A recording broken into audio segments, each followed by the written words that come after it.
Paula? Welcome, everyone. So welcome to our closing plenary. Yeah, thank you for joining us for this very special occasion, our closing plenary on our 50th birthday. And as we were planning this event, we thought, can't think of someone better than our colleague Cristina Banfi, former president of APIBA, the youngest ever, and a faithful member of the association to take us through the main topic and and give us an overview of what the association has achieved, what it still has to do and face. And so, Cristina, thank you for agreeing to be here with us today. For our closing plenary, in which she will talk about 50-50, right? Looking back, thinking ahead in the English language profession. And well, you know that we all know her track record, but let me give you highlights of her, vast resume. So Cristina now works at the Ministry of Education of the city of Buenos Aires, where she has been language policy coordinator and director of foreign languages and education.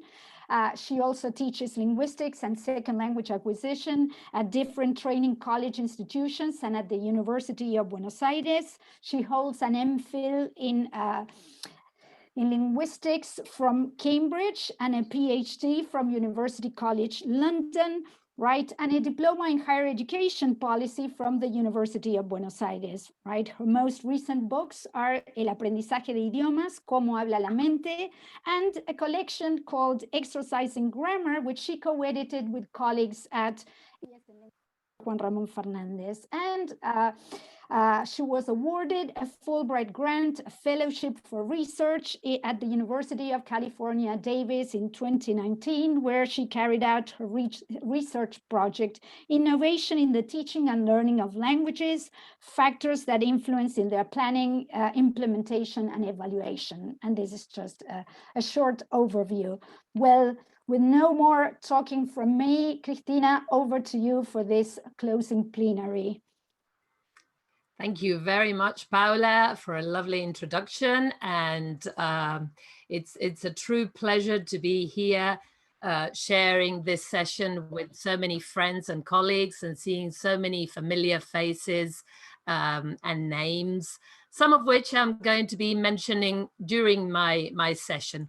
Just a small update to Paula's introduction. I no longer work at the Ministry of Education, but I did work there for over a decade, so fair enough.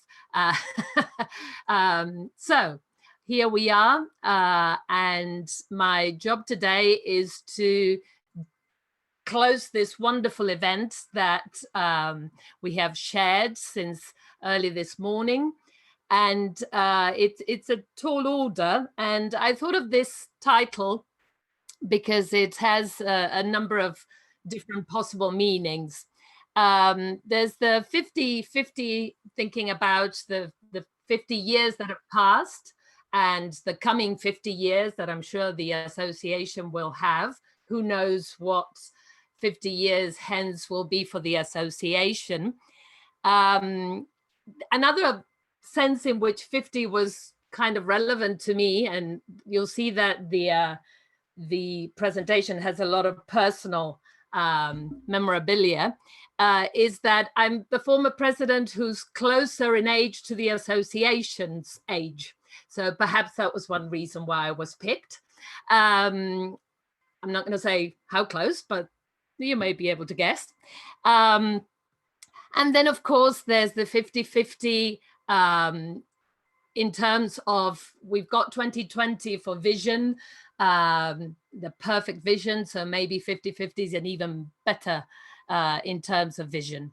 So the idea is to look back and to think ahead in the language English teaching profession in our context. I should clarify, but I didn't want to make an endless title for this presentation. So here we go. As I said, this is going to be a roller coaster personal roller coaster and institutional roller coaster.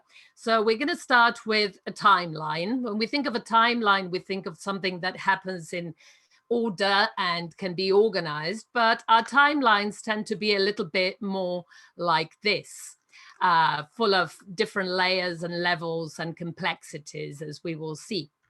In any case, the idea is that we have a timeline because we want to learn from the past. We need to live in the present, and we believe in the future, particularly as teachers. So the past is studied by history, and in APIBA we've done a little bit to put together the history of our association. This is a document that you can consult, and this is a little bit of a hint as to how I've organized this presentation. You will have access to this presentation once we have finished, and you will find that many of these images are actually links that will take you to the actual document that is presented in the presentation. So you can go ahead and read the history of the association from the link in the presentation. Another thing that I've done in the presentation is to include a little icon, a Bitmoji, where I had something to do. This is the personal in my experience in APIBA, because I commissioned the first history that was then updated with this version 10 years later. So there was a 30 years, which I didn't manage to scan. This is the cover of the 40-year anniversary history. Then, of course, we have sociology that looks at the present and some of the events that happen to people as we speak. And future studies is a recently developed discipline that looks at what the future holds for us. So we'll be doing a little bit of each of these things during today's session. So let's start at the beginning. Paula talked in her opening session about 1971. And I went back to one of the sources that told us something about 1971. This is the English language journal that was edited by Professor Aldo Blanco for so many years. And in this volume of this issue of the English language journal, he talks about how 1971 was truly an eventful year, and so many things were happening around the country with the creation of different associations. APIBA is not yet mentioned here, but he does anticipate that there will be others, and APIBA was one of the others. So we can see that something was happening, and as the heading of the editorial indicates, it was a rapidly developing profession at the time, and these were some of the challenges that were perceived at that point in time. So, and in the beginning, of course, of any association, there is the statutes, and these are the this is the mission that the association set for itself. And we will see that these various objectives have been met and are still being met today. So this is just a reminder of why the association exists. Now, of course, one of the things that we know is that, if anything, our reality has become increasingly complex. And this is something that I'm going to exemplify in different areas. The little emoji here is to indicate some areas of concern or things that we need to think about or things that we need to consider when we think about reality. And these documents down here are, again, links that you can look at later on and that take into consideration this issue. So in the 1970s, this is what classrooms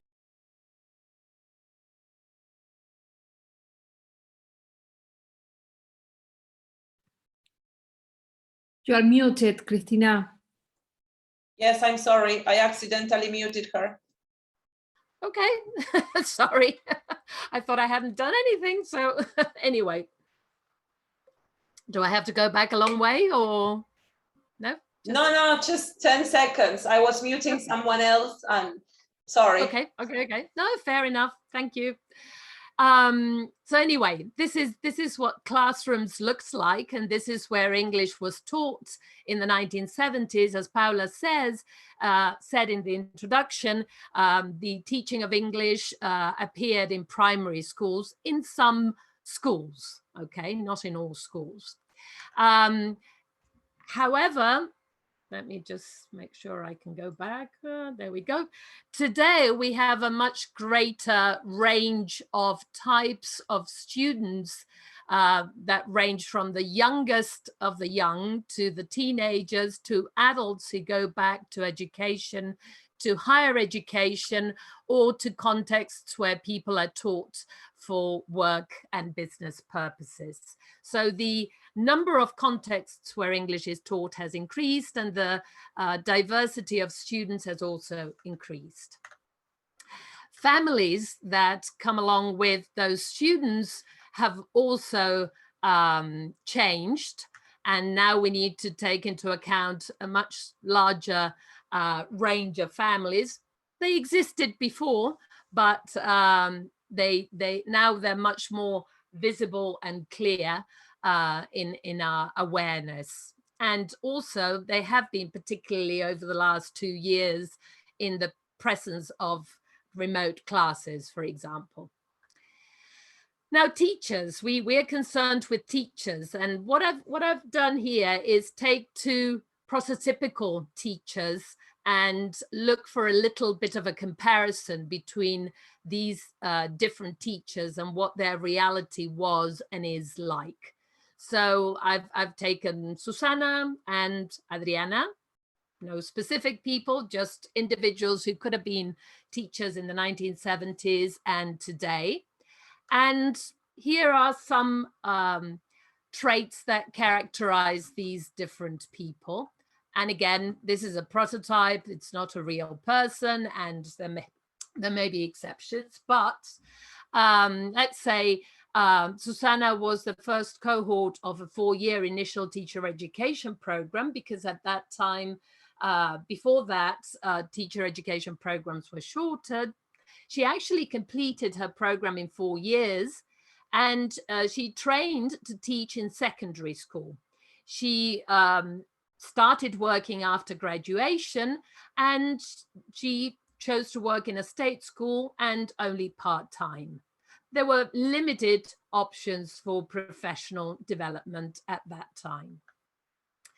In the case of Adriana, her program is also a 4-year initial teacher education program, 2,800 hours, but she completed it in twice that time because she was working and she had a number of other obligations at the same time.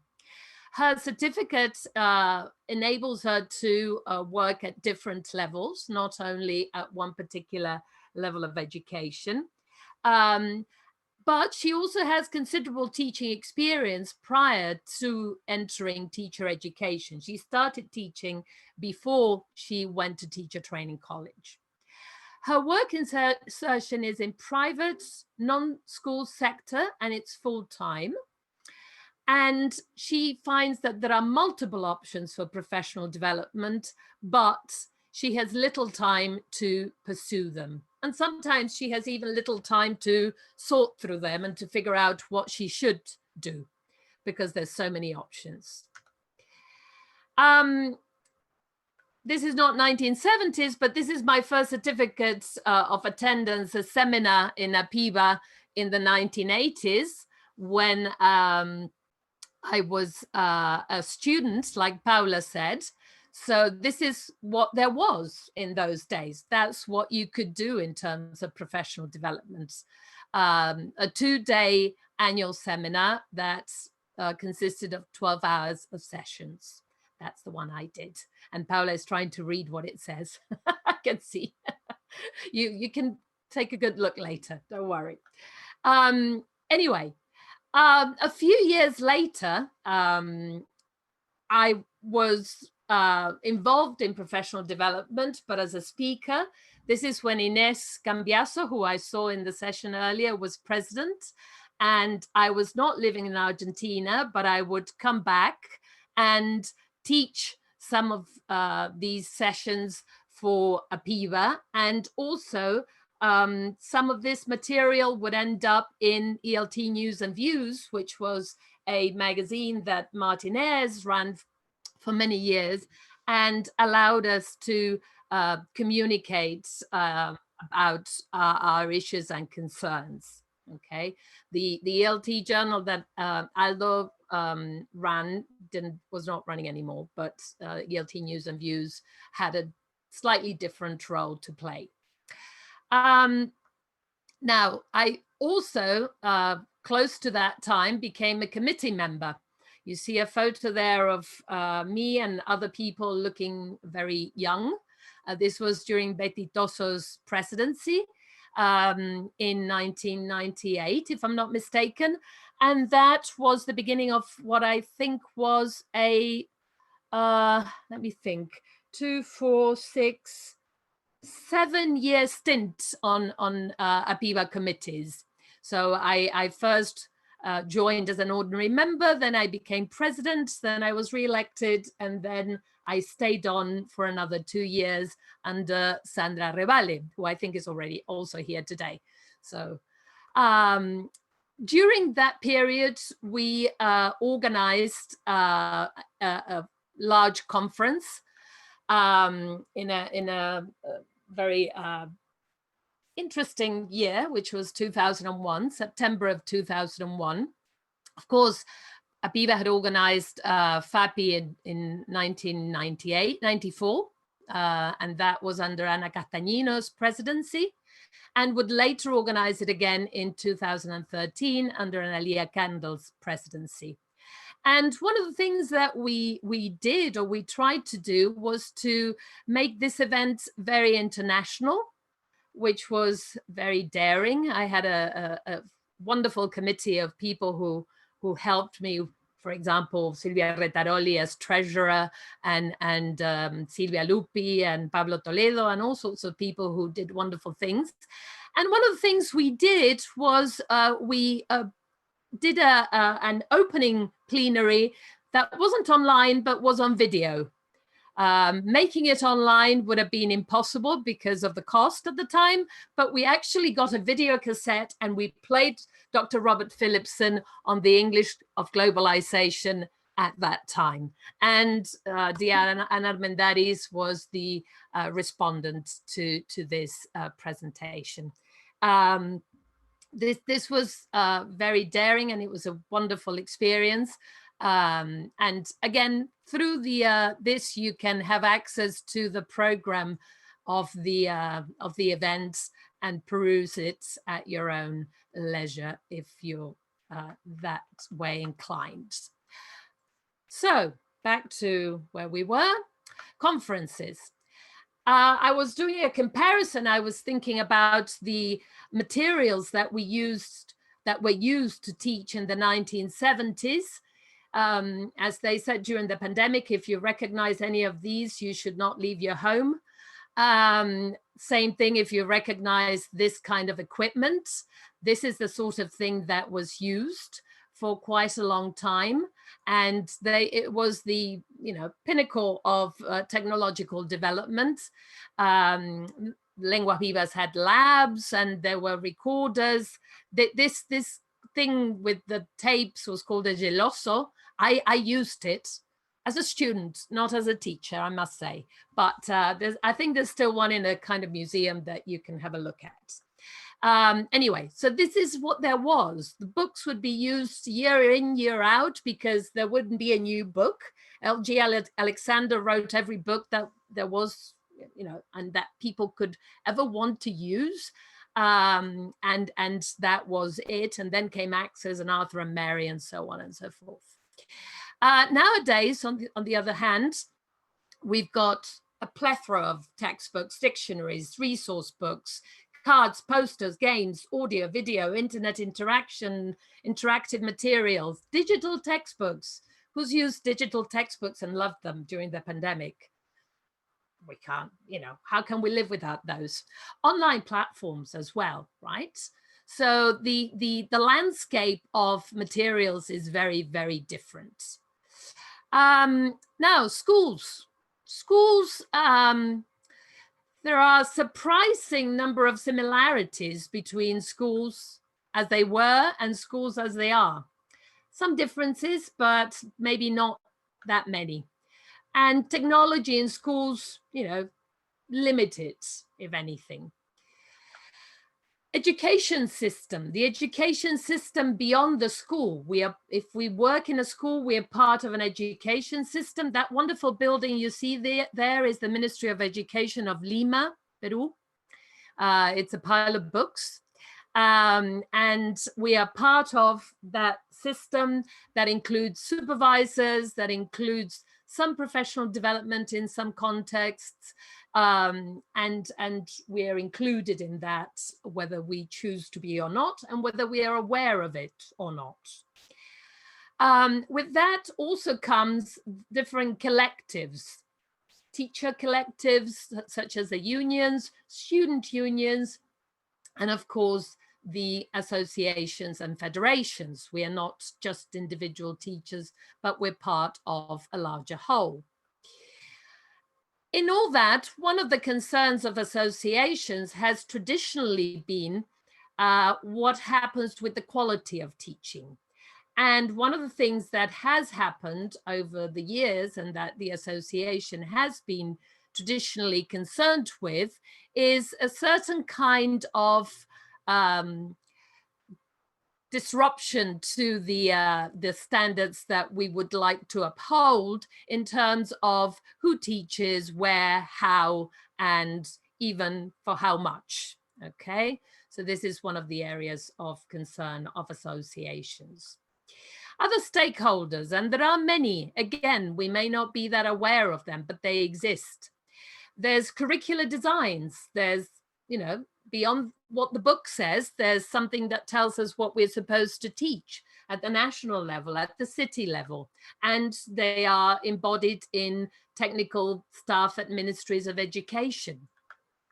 There's the books that we mentioned and the publishing houses that, whether we like it or not, set certain agendas, particularly if the previous group don't set it. There's exams and teaching towards exams. We may not like it, we may not think it's the right thing, but it's something that happens. And there's examination bodies that also set the agenda. And increasingly, there's technology. There's technology we use and technology that we participate in, and those who design that technology, who may have no knowledge, no awareness, and no interest in anything related to language teaching, but they are there and they condition what we do.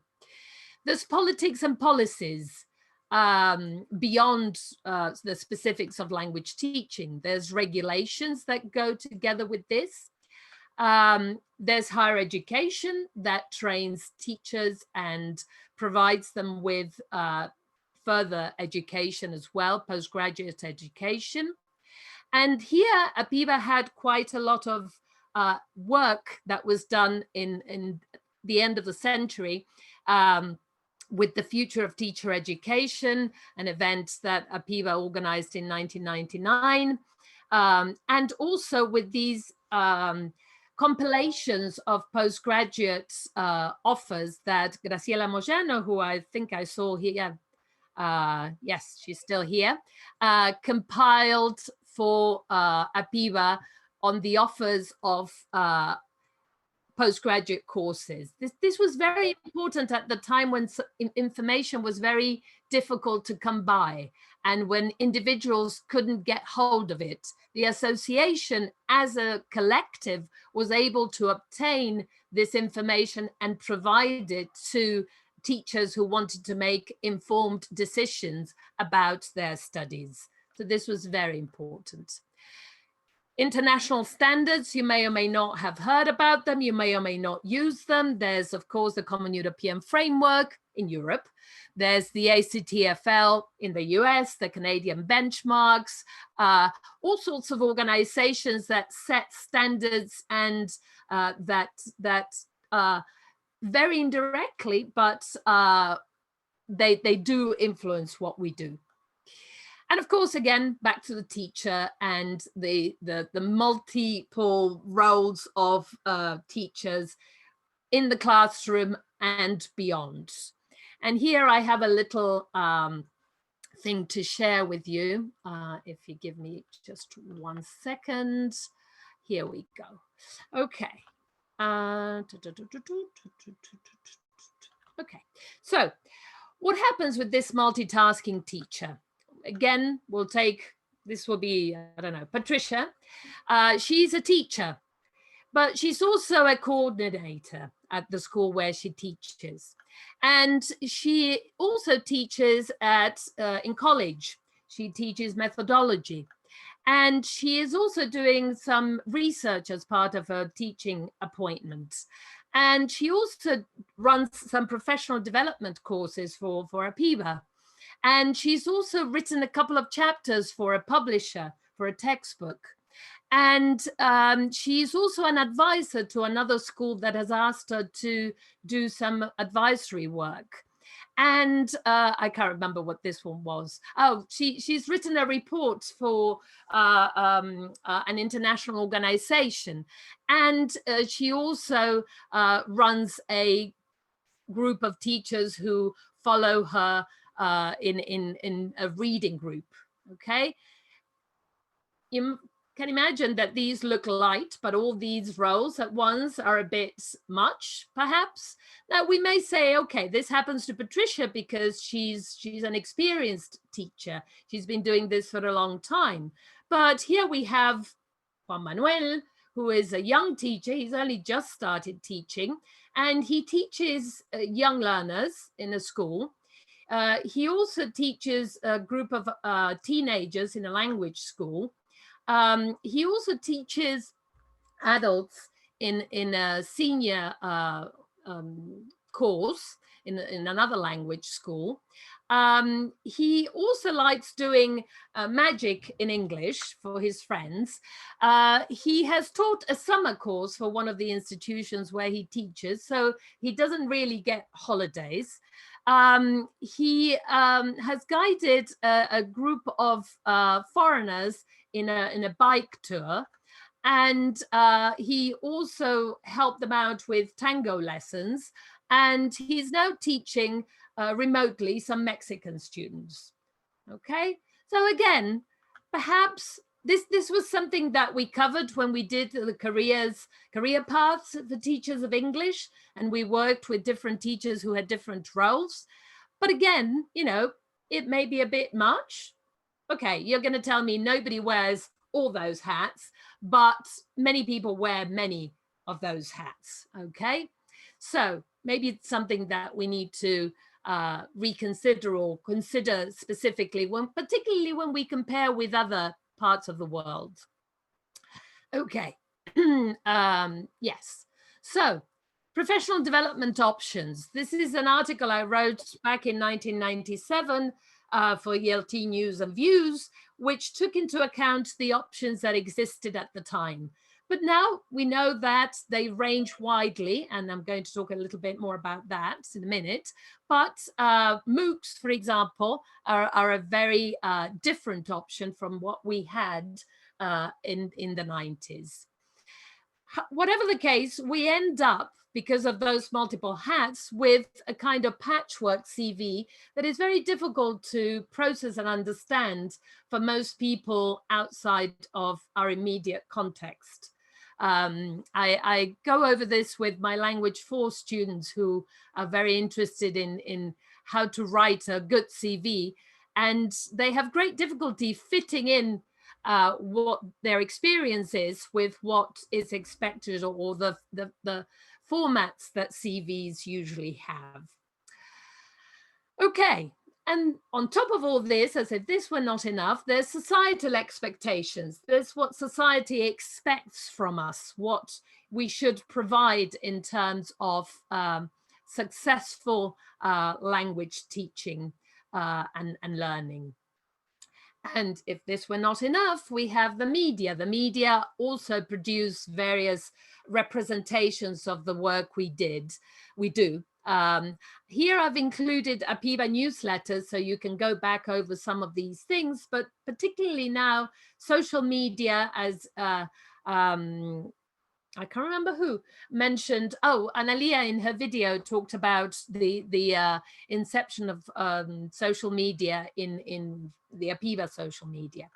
Now, in social media, we also know that there's growing myths and sometimes misinformation or disinformation. So you can find things on how to learn a language in 6 months, hacking language learning, 5 techniques to speak any language, fluent in 3 months, 1 simple method to learn any language. Okay, some exceptional cases or marketing strategies. And clearly these are not system-wide solutions, but they're very present in our milieu and in people's perception of what we do. Again, something we should consider. More layers, reports and publications. They have been growing and there are more specific ones about our context, but they're certainly not enough. Some locally generated knowledge, the Argentinian Journal of Applied Linguistics has done a lot, the Lenguas Vivas magazine. This is an important development, but again, perhaps not enough. The age of research, or are we consumers or producers? These are a couple of presentations I gave way back, some for the University of Belgrano and some for APIBA. And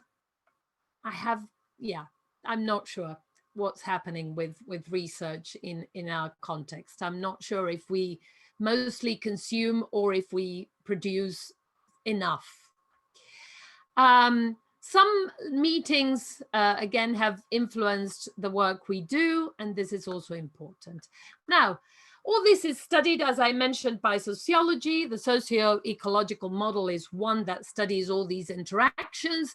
This is a very neat presentation of how these things work. This is a bit more how it works in our reality. And we would ideally, think that all these stakeholders, not in the company sense, but in the sense that they have a stake in this, would have a harmonious relationship, as this indicates. Those are families, by the way. But in reality, what we find is, and that would lead to innovation in language learning, what we find is that the relationships are all a bit messier than we would hope, and that we would like in order to understand how things work. So, again, something we should take into account. So, a teacher presents the past, reveals the present, and we're going to move to the present or to the near past and creates the future. And here we are looking for a little bit of interaction before you all fall asleep. I would like you to, I believe somebody is putting the link in the chat, Ramina, Fabricio, perhaps. And I'm interested in new words that you have learned in the last 24 months, because I think that these new words that you have learned in the last 24 months will reveal a lot about the concerns and areas of interest that we have. So perhaps you can take a minute or two to add a couple of words to this, and I will, not do that. I will go to the results so that we can actually see while things keep beeping. Do interrupt me if anything is not going as planned. Let's go to the results. Here we go. So let's see what we have. Okay, so as expected, we have some terms that relate to the pandemic, COVID, jab, lockdown. Yes, this keeps moving. Then quite a few that relate to technology, on mute, omnibar. Let's see, what else? Hybrid classrooms, gamification, and then some that refer to other issues, cultural issues that we have perhaps become more aware of, CIS, also isolation in terms of the pandemic, abject, you, okay. So we see a lot of technology, a lot of COVID developing there, okay? So these are the things that have concerned us over the last 24 months. Now let's have a quick look at some more issues related to this. Pandemic scenarios. Is the glass half full or is the glass half empty? It's certainly been a very steep learning curve for teachers and students. We've had to incorporate technology at a very fast pace. I like to say that we went from 10% to 100% overnight, and this wasn't by choice. Now, we've been able to take advantage of amazing materials that are out there to teach, videos, interactions, interactive materials, etc., etc. There were students who could take more classes. I teach at higher education level, and many of my students, some of which I saw today, were saying that they were able to take more classes because they didn't have to waste time commuting. But also, we have gaps in contact between teachers and students, particularly in certain contexts. We've had courses that became material uploaded and tasks assigned without much contact, reduction in contact hours, reduction in interaction opportunities. And this has very much depended on the institution or even the individual. And this has created a big gap in inclusion and accessibility. Now, we're thinking now about possible returns and post-pandemic scenarios. And here are some that I have my reservations about. A school, a student is absent for health reasons, but even though the devices for streaming the class are available, they will not be used because attendance is required. This, I think, is a missed opportunity. An institution that will return to chalk and board classrooms entirely. No use of technology because technology is not available in the classroom. A postgraduate course that started at the beginning of 2020 now continues online, but recording is not allowed because students are required to attend. To me, these are missed opportunities, and we need to rethink some of these issues and why we're making some of these decisions. Now, there's been a lot of bad press about what's been happening. And here you have just a selection. Spanish, yeah, they're all they're all in English, but there's, no, they're not. There's a mix, sorry. There's a translation. They're in Spanish, but there's a translation of what they're about.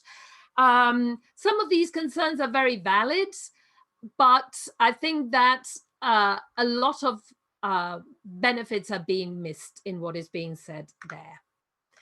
Okay, so again, a turning point. Again, if you recognize this, I hope you stayed at home. Now you must have been the first among the vaccinated. But the question is, turning points. Is this really a turning point? And is the turning point going back? Do we really want to go back? Now, we know in areas like the environment or even in health that we can't go back to an old normal, that the old normal was not good, that there are other options, and perhaps we should think about these ways forward. Now, things we really miss from in-person classes, and I'm sure, I hope you'll identify. If I had more time, I would ask you, but these are some that I asked other teachers. Not having to rely not having to rely on unreliable connectivity. So in in-person classes, I didn't have to bother with connectivity. I was okay with whatever was happening in the class. Seeing my students' faces and facial expressions, which I don't get when I'm online. More fluent oral interaction, that delay in the interaction that is still bothering us. Personal contact, reading moods, detecting preferences. Again, things we miss in this context. Whole group visualization. Even now, I can't see all of you at the same time. In a classroom, I would be able to. Ensuring cheating doesn't happen. Well, I've got my serious doubts about this. This is a concern that many teachers had about online teaching. I think this has more to do with the instruments we use, and we can talk about that for a whole other session, but we don't have time. But some people think this. Now, I want us to focus on the glass half full. And here we've got another mentee. And what I want you to look at here is, or think about here, is the things that we have achieved. In general, the things that you have achieved during this period.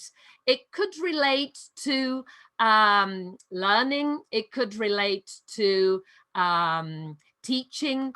It could relate to personal achievements, even down to, I don't know, benefits for my feet from wearing more comfortable footwear, if you see what I mean. Is anybody wearing high heels? I bet nobody is. Where are those high heels? I'll never be able to fit into them ever again. So perhaps we can take a couple of minutes and consider the things that we have achieved and write a couple of them here so that we can share them. I keep getting okay. You can use the voting multiple times. In this case, we're not going to get a word cloud because things are more likely to be written out. But it'll be interesting even to read afterwards if we don't have a lot of time to visualize them now. Okay, so let's take a look at some results maybe. Have you managed to type faster? I type faster. Balance work and personal life. Technology integration. More with our pets. Yes. And our children, some of us. Or make a choice between children and pets. Independence. Starting teacher training college. Apps. Moving from my comfort zone to the unknown. New ways of communicating with my colleagues. Written production. Okay, wonderful. More comfy at home, better time management. Look at this. Wow, I'm impressed. Lots of achievements, lots of achievements. Okay, wonderful. So again, some that I had previously collected. During our classes, we have the internet at our fingertips. We can check anything we need. We can use collaborative documents. We can reuse activities. We have class recordings. We can use breakout rooms. We have platforms as repositories of materials. We have interactive resources and activities like digital books. We can compile class data and we can analyze it. We can see what the challenges are for most of our students. We have easily accessible produced audio, video material, enriched feedback. And one of the sessions I was at talked about feedback. Improved attendance. I've had better attendance in my classes than ever before. Now, are we prepared to give these things up? What's going to happen? How can we retain some of these things in the future? And that, I think, is one of the main challenges.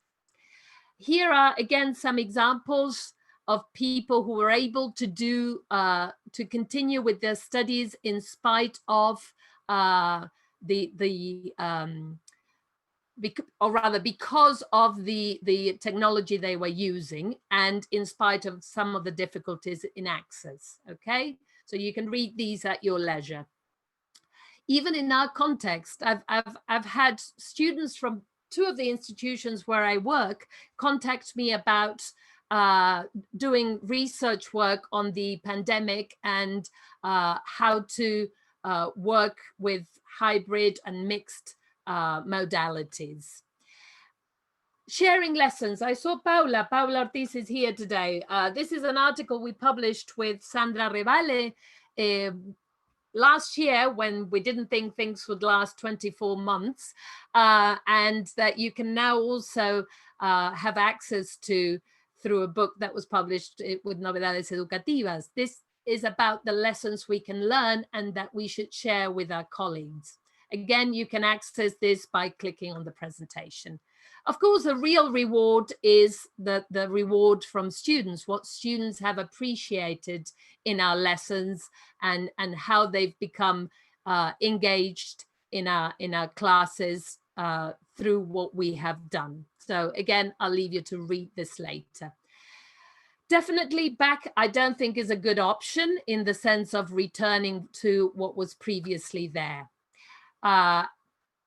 You can watch this later, and we're on to the future. I only have 10 minutes left, but we have to talk about the future.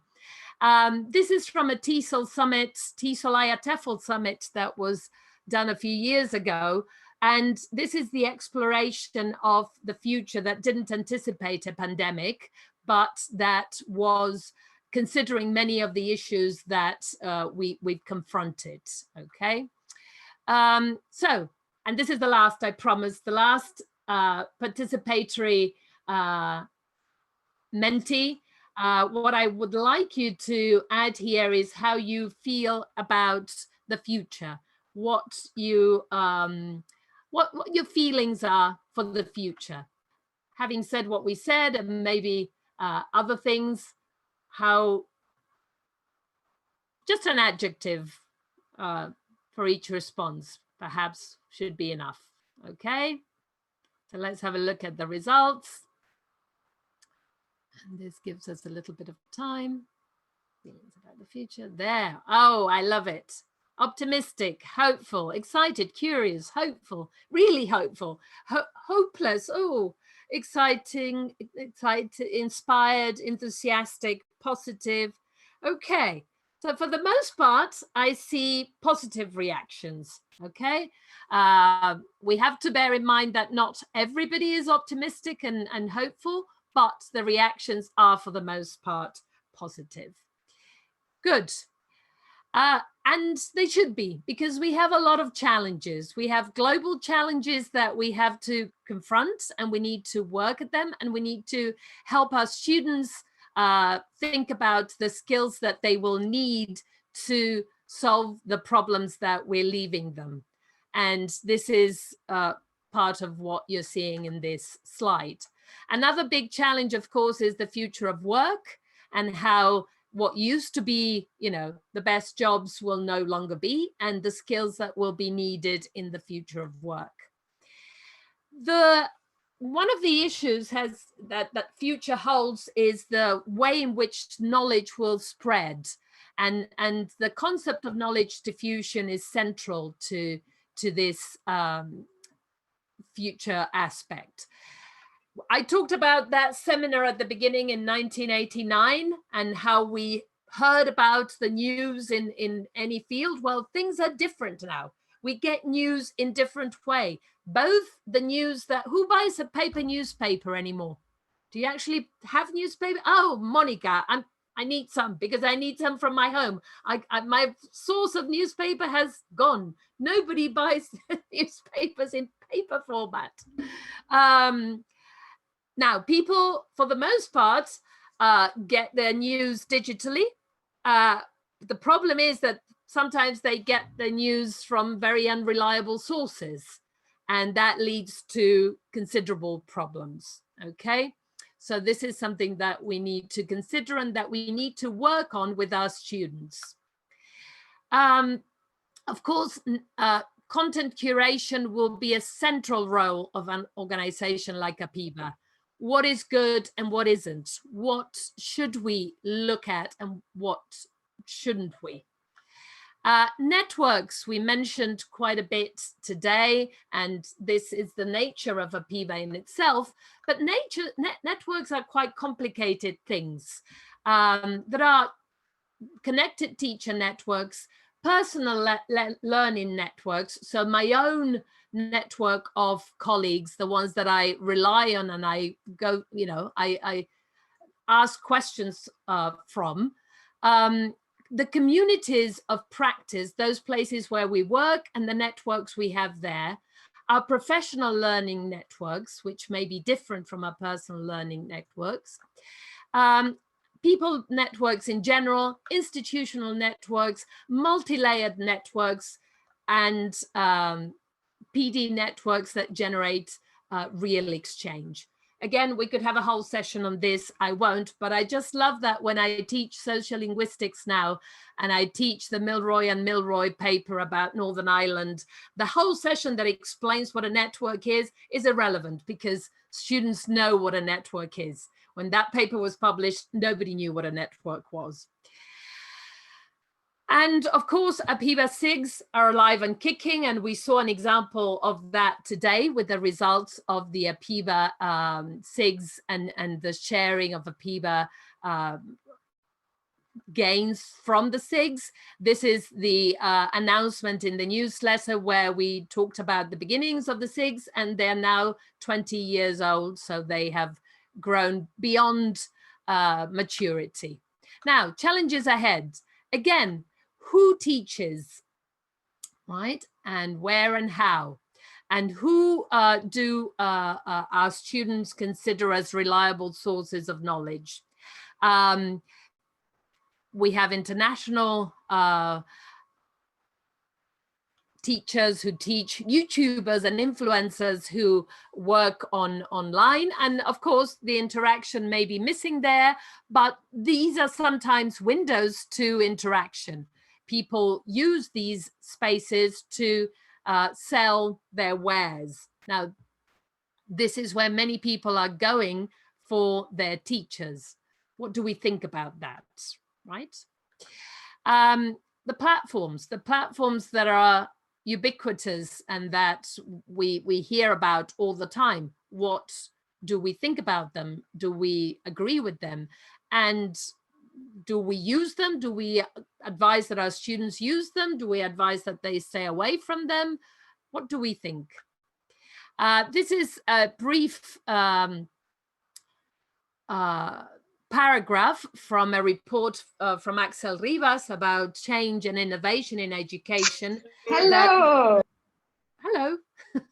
That makes reference to these platforms and whether they will be the place for education, specifically Duolingo for learning languages. We have reservations, I imagine. Yes. Where are our voices heard? Who is listening to those reservations?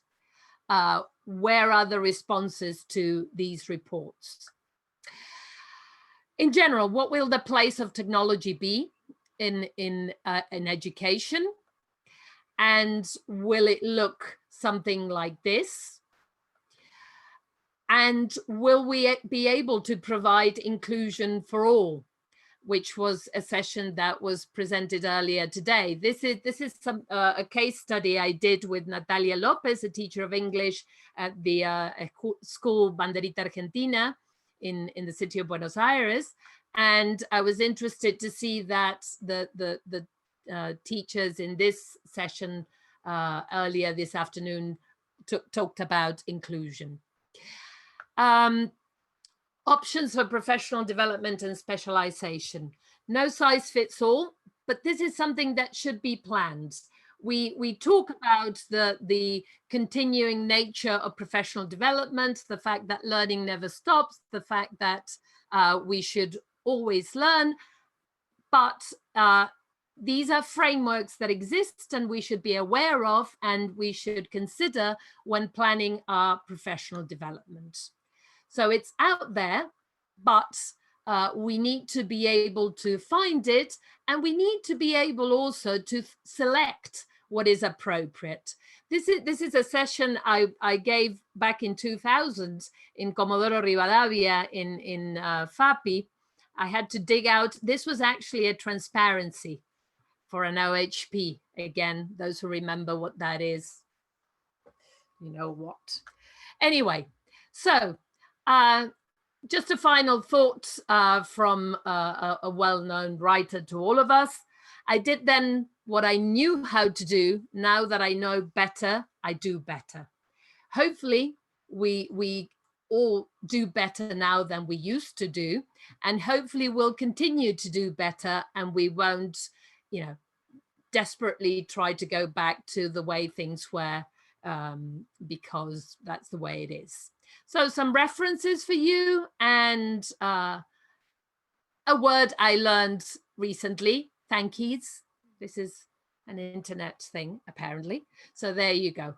So thank you very much. And I actually made it in time, which is a kind of miracle.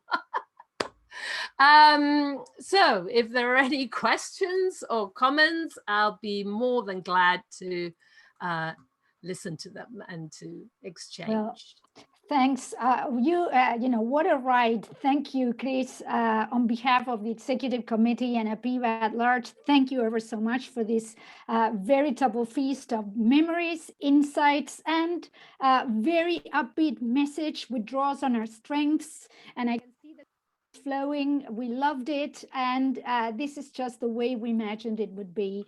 So thank you so much for taking the pulse of our profession, being so much in tune with what's going on, and having that, you know, the energy and brilliance to go through all of this material and make it meaningful for us in such a short time, right? And I know that you know, I see the comments and I see that people agree, right? So thanks a lot. And well, questions now, which is going to be much more interesting than my babble. By Graciela Moyano that I copied before, and she asked, excuse me, how will institutions provide the necessary infrastructure to keep up with the incorporation of technology? I think that's a rhetorical question, but anyways, my duty is to read it. Well, it kind of very much depends on the institutions, and this is part of the gap that I was hinting at. Some institutions have already equipped themselves with a lot of technology. The other side of this is that, of course, technology is constantly changing, right? And a lot of the things that we are capable of, we used to require a big desktop computer to do, we can now do using this. And this is not universally available, but it is in most people's hands, yeah. Irrespective of education, right? Whether we make use of it or not is a different matter. And whether we make the best use of it or not is another matter. I imagine Graciela's question has to do with public institutions and, for example, teacher education institutions. And I think that what will probably happen is what has happened for a long time. One of the issues in the early days of APIBA was, and of teacher education, was having access to up-to-date bibliography. We didn't solve that by having large libraries that everybody could use, did we? We solved it not very well by having the odd book that would be photocopied over and over and over again, which is far from ideal. Now we solve it by digital textbooks or books that come our way in various ways.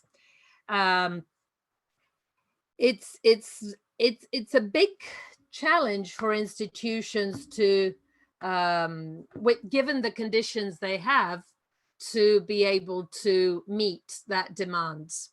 So it has been left in the hands of teachers and students I'm afraid. There have been programs like Conectar Igualdad, Sarmiento BA, Ceibal in Uruguay, the one-to-one experiments. The problem with these programs is the obsolescence of technology and the fact that it lasts a limp in the history of technology. So you make a huge effort, it's at a huge cost. You provide a lot of hardware and it's obsolete before it arrives in the hands of those who are supposed to use it. It's complex. I'm not here to give solutions, I'm afraid. Any other questions, comments? Yeah, do we have any more? I mean, there were, no, there are no more questions. Okay, yeah, here one of the messages that I put, sorry, perhaps I didn't make explicit, but that I tried to exemplify with the people I mentioned, and of course there's always people like Susana, who has just entered, another former president. The richness of APIBA and the reason APIBA has been able to do the things it has been able to do is because of the people who have taken part and the people who have contributed in all sorts of ways to what APIBA does, both in the very concrete, like the tables that I showed that Graciela put together, and the more symbolic holding the torch to pass it on to the next committee, and putting in the work. And again, I say, all the faces I look at are familiar to me from all these years, and it's wonderful to see people coming back. I think that there's still a lot to do, and there's still, particularly in this context, much needed contributions from those who are very experienced and from those who are, novel to the profession, like the students we saw in the groups earlier today, which I think is a great initiative. Thank you. Yeah. I think we have a question, but I don't think I was fast enough to read it from Ricardo. Yeah, they are here. Yeah, I think Ricardo. He's asking whether teachers, are being trained in the neurosciences.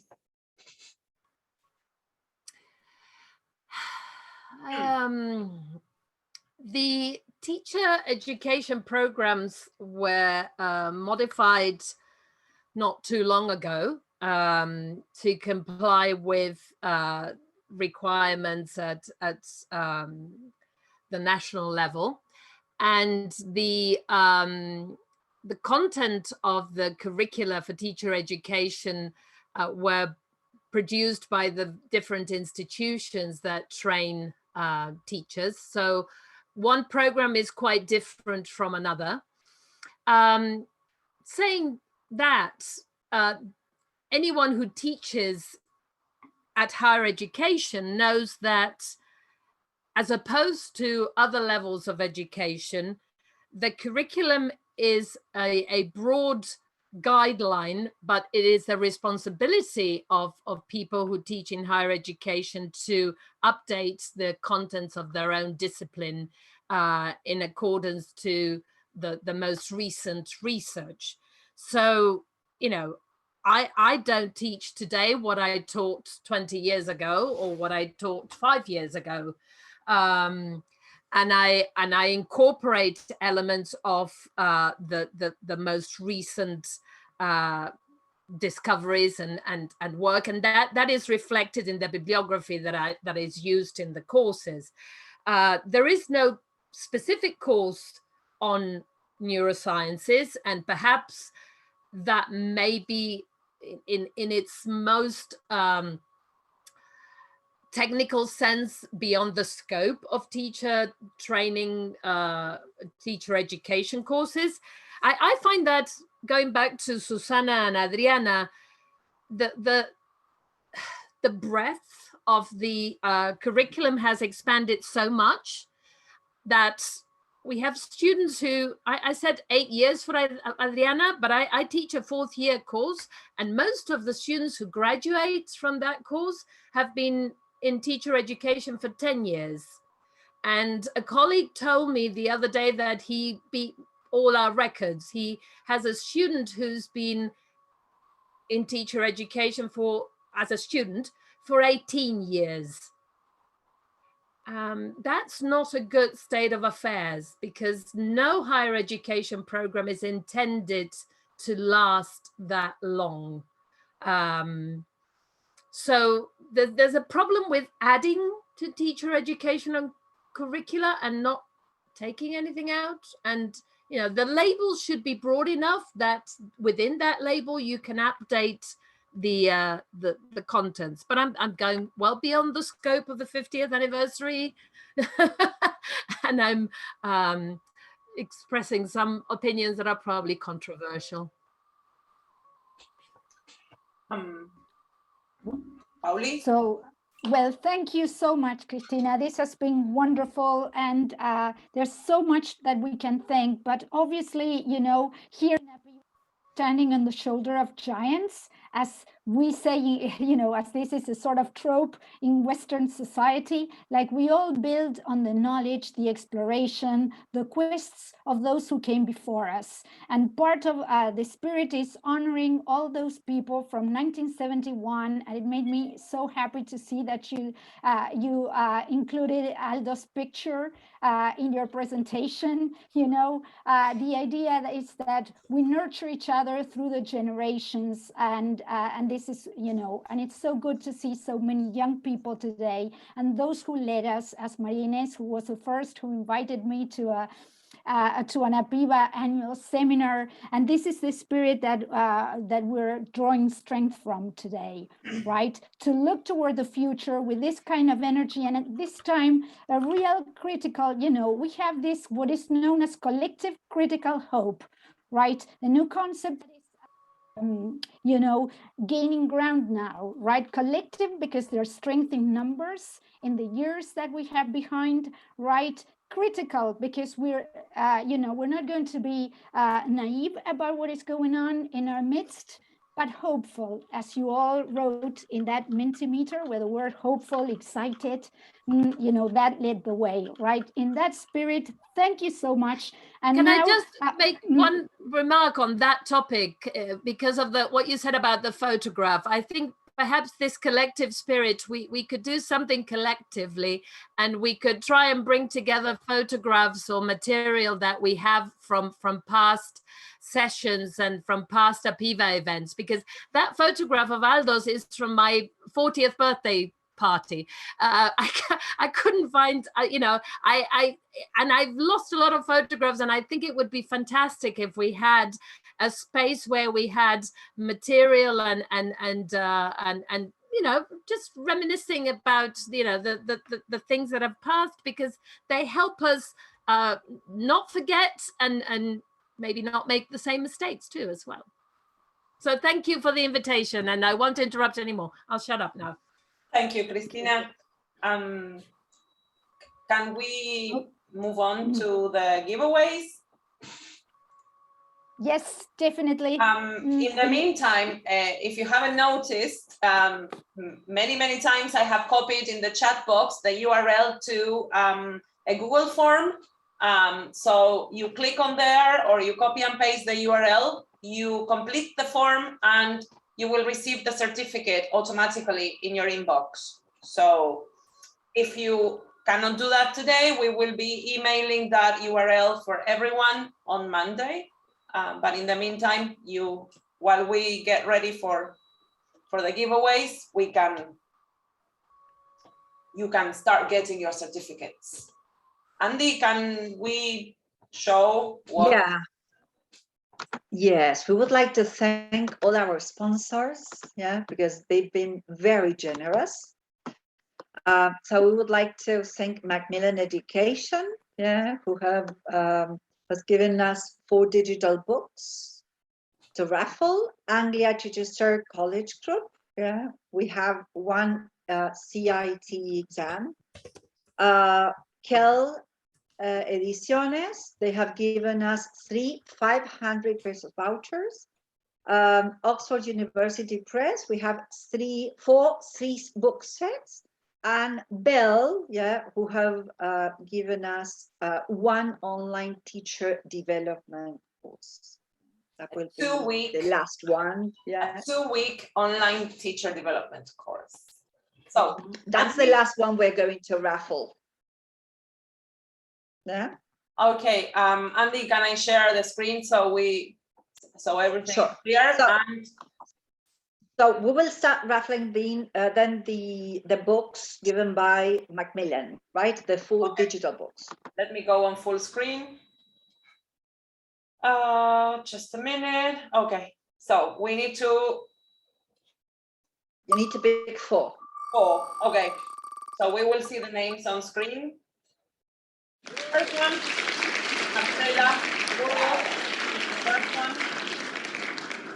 Now we remove her.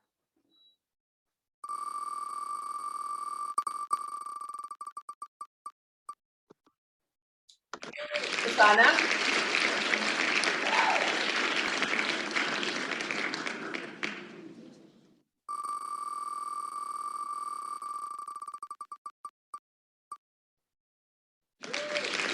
Okay.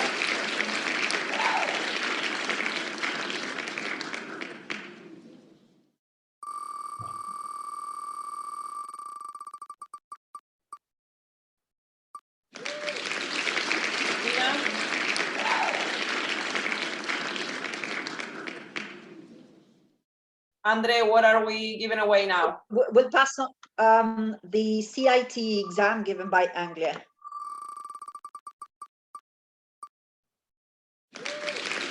Carmen Lynch. Is it only one? Now, yes, just one. Now we have 3 500 pesos vouchers.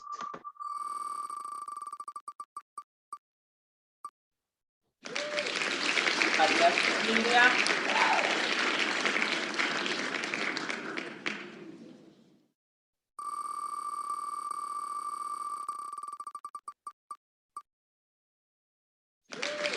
Eugenia.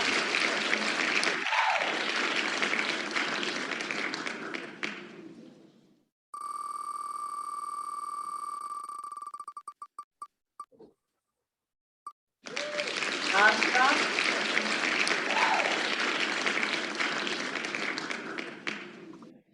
Now we have the 4 3-book sets given by Oxford.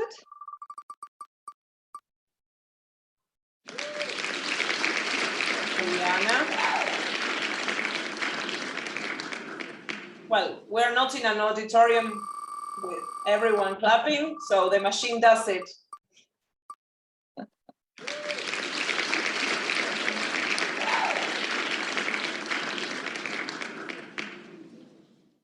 Maria Isabel, who's joining us from Bahía Blanca. Wow.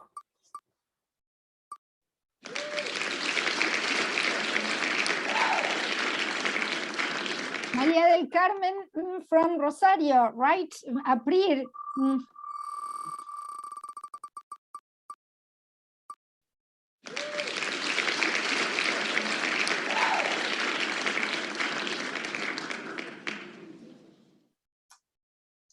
What am I?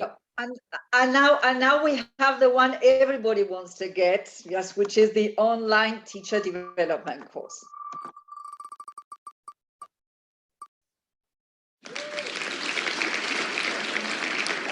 Maria Cristina Garcia Lanosa, you have won a 2-week online teacher development course. And Cristina was one of our presenters today, right? In the EdTech SIG, right? Congratulations, Chris. Thank you very much. Oh, it's you, yes. We will contact all the people who have won things on Monday, yes? So we have everything on record. And this is it. So, well, we're done. This is it, right? I can't believe we've reached the end of this amazing amazing annual seminar. Thanks everyone for sharing this great moment with us. This has been excellent. This went beyond our wildest dreams, and this is just the beginning. The celebrations will continue, right? So stay tuned, because we'll be announcing, hopefully, if the pandemic lets us next year, we see if we can have like a year full of celebrations. But of course, we'll go on online, because this is the way that has to grow, because it's been wonderful. Never before had we had so many people join us from so many different places. So this is something that we don't want to leave behind. Just as Cristina was just telling us, there are things that we want to hold on to. We've learned to use this new way, right, which makes us reach out beyond the confines of the province, but we also want to see each other. So we'll find the right blend. You're optimistic, you're hopeful, you're energetic.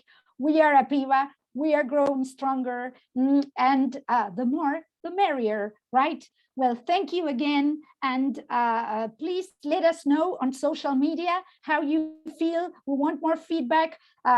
Fill out those feedback forms, please, and stay tuned, right? We're a community that's growing strong by the minute, and we're proud of you all. Thank you again. Thank you, everyone. Thanks to our sponsors, committee. You rock, guys. You're the best, right? Thank you so much for being such a great team, and for all, and all the presenters who made this happen. Thank you so much. And now enjoy the weekend, right? Happy birthday, APIBA. APIBA, APIBA, hooray, hooray. A big clap to, let's see, let's have a round of applause. A real one. Real one. Come on, mic's on.